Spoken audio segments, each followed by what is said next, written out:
మార్కెట్లో దొరుకుతున్న పీసులు అంటే మనం ఏవైతే డివైస్లు ఉన్నాయో ఎక్కువగా క్రిస్టియన్స్ తయారు చేస్తున్నారు. అవి మన హిందువులు కాదు తయారు చేసేది.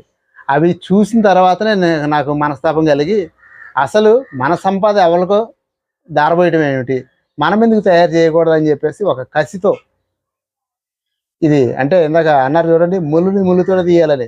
వాళ్ళు ఎవరో మైక్ షీట్లు పెడుతున్నారు, మనం ఎందుకు పెట్టుకోకూడదు? అంతే కదండి. చట్టం వాడికంతే మనకంతే కదా.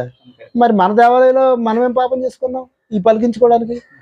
మన దేవాలయంలో కొనుక్కుని వాడికి లాభం ఇవ్వడం బాధ కలిగింది. అవును, వాళ్ళ పేరుతో ఉన్న డివైస్ తీసుకొచ్చి మన దేవాలయంలో మన పాటలు పెట్టి మన దాంట్లో ప్లే చేస్తున్నారు. అదేం కర్మ అండి? ఇప్పుడు హోలీ బైబిల్ మనకు అవసరం, హోలీ క్లాక్ అంటే మనకు అవసరమా? ఏమండి, మనం మన సొంత బ్రాండ్తో మనమే తయారు చేసుకుంటున్నాం.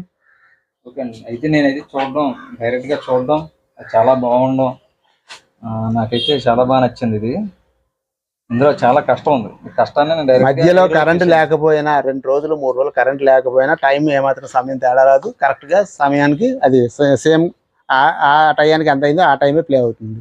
ఓకే, జై శ్రీరామ్. జై శ్రీరామ్.